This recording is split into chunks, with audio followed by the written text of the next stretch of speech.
upper chamber do to help create a Senate guardrail against the next 4 years of a Trump agenda?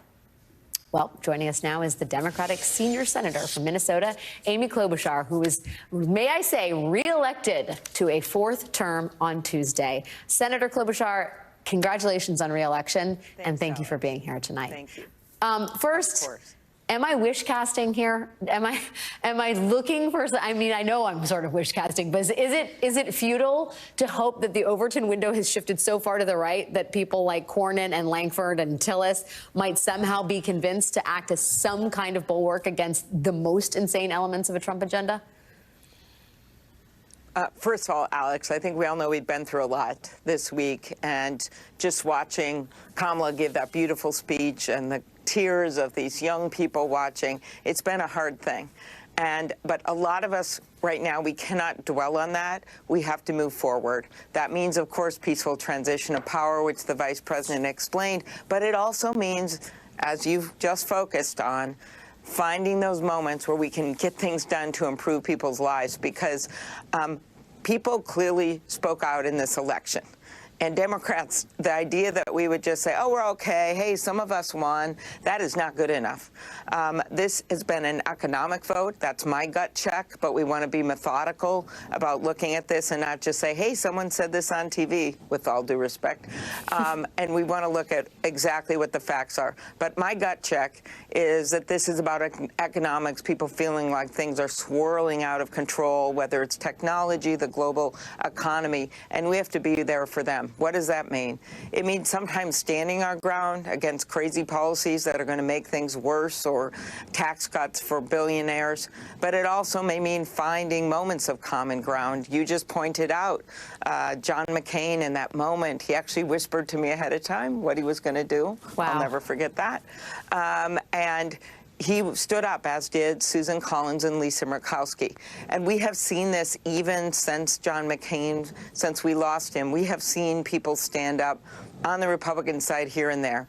I don't think it's going to be a bulwark. Let me be really clear. I am not naive about this in any way against some of the really bad things that were contained in Project 2025 or some of the nominees that we're going to have to stand up against. But I do think you have to find those moments of common ground because basically message received from the American people. They want us to get them things done, not talk about bills from the past, not talk about things that happened that somehow aren't relevant to their lives.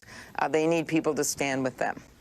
I'm interested in what you're saying here about the message received, because obviously Democrats are going to look for Republicans who may want to move a few paces towards the center.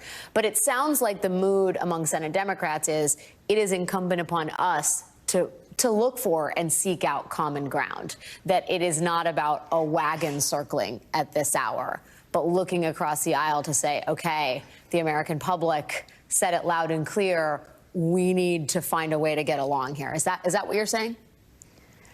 I'm saying that we have to find those moments, and it may not be with Donald Trump all the time. It may be, as you explained. Remember, he said he wanted to repeal the Affordable Care Act, but we reached out to the public. We made the case. We got our word out, whether it was on social media or whether it was on TV. We got it out there, and then Republicans came with us. That's kind of how I looked at it. They looked at the facts. They looked at where their constituents are, and then we stood up against it, regardless of what Donald Trump said. So I think some of that will be going on. The other piece of this will be finding any common ground we can to actually pass laws. But there will be, and I do want to emphasize this, we're going to have to stand our ground. And with the way the Senate rules work, we'll be able to do that. We're also going to have to get a whole bunch done in the next few weeks, including a number of judicial nominees that have been waiting action.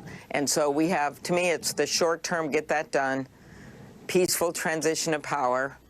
And then I'm chairing the inauguration, no matter who wins. That was my job. Is that that's the short straw? I think that's officially known as the shortest straw in Washington. There you go, my friend. But then we head into this moment where we can't just be blind to what just happened in this election. We have to look at what people really need: child care costs, housing, see if there's some common ground. with some of the Republicans that we could actually percolate up a bill on these things and get something done that actually expands housing, and from the rural areas to the suburban to the urban areas. The issue of prescription drugs, that was my bill. And it was one of the more popular things that got done in the last few years. And we have those 10 drugs that this administration, the Biden-Harris administration, put out there, finally got something done. Well, guess what? Their next 15 drugs are next year. The next 15 drugs are after that. And so I will be pushing this new administration to make sure that they negotiate those prices with the pharmaceutical companies and we keep bringing the cost of drugs down. So we're going to have different roles depending on what the issue is or what's up there. But we just cannot say, well, this just happened in other countries, so there you go. Yeah. We have to actually have a strategy for each and everything. And of course, there's going to be changes. This idea that we need to focus more on bread and butter issues, that's what I've done in my race. I know a lot of my colleagues in a lot of these battleground states have done the same. And we need to keep going with that because we just can't keep looking back. We have to move forward. You draw a distinction between Senate Republicans and Donald Trump. And I think the American voters do, too, because Senate Republican candidates did worse than Donald Trump, including in your race, where there's the largest gap. I think it's like Royce White, your Republican opponent, got 50%, 40.5% of the vote. Donald Trump got almost 47 points. You also did better than Kamala Harris. But the notion here is that people are looking at Senate candidates differently than they look at the top of the ticket. That seems like potentially good news here, right? If the Republic is not rewarding extreme candidates, hopefully that means their expectations are for the Senate to be a more deliberative chamber, that crazy people don't belong there, in other words. Right. They want checks. And again, while we had some tremendous losses in, like, two of my best friends in the Senate, Jon Tester, Sherrod Brown, we sit together in the same row. And I think one of the things we need to do, by the way, in our party in the Senate, not just talk to the people who won, talk to the people who lost and get their ideas of the hand-widths against us, as well as, of course, the people we represent. But one of the things that I have found to be helpful for me is I go not just where it's comfortable, but where it's uncomfortable. I visit all 87 counties every year. I get a lot of stuff from people that say, I didn't vote for you, but I did like this, or I didn't vote for you, but will you do this for me? And get a lot of ideas. I think we're going to have this idea that people, and I don't see anyone in the Senate and the Democratic side that are like this, but for people that think we're kind of above the voters and they don't know what they're saying, they don't know what they're doing, you got to hear about their lives. A bunch of them live in areas where they can't even find childcare, but they want to go to work.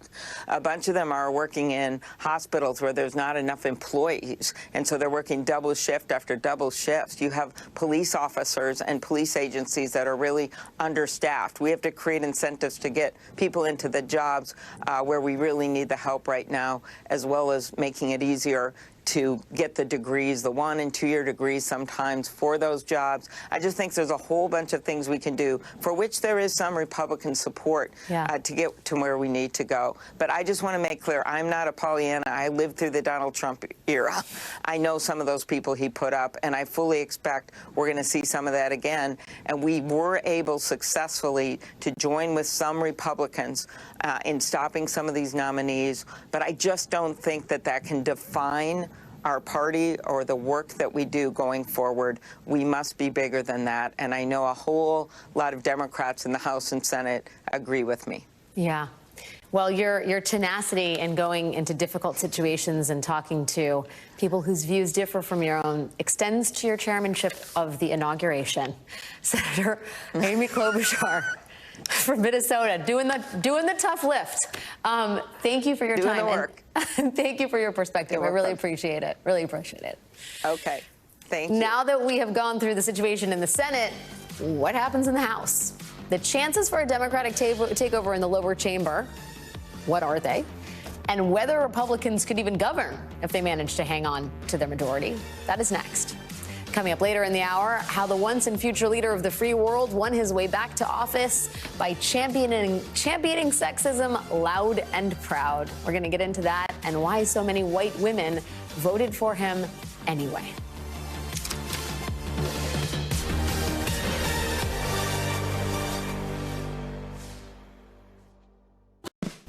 Finally, a gorgeous sofa that I can actually keep clean. This couch is not only beautiful, but it is completely machine washable. So no more having to worry about those dirty feet or spills on the couch. Also, it is completely modular. You can rearrange your living room anytime you want to. If you are not completely in love with the sofa, Anabei does completely full refunds. Kids, pets, spills, no problem. Take my word for it, you need the Anabei washable sofa. Each week on my podcast, I'm joined by uniquely qualified guests who help me take a big picture look at the issues, like Representative Jasmine Crockett, late night host Seth Meyers, former Attorney General Eric Holder, and many more. Why is this happening? Listen now.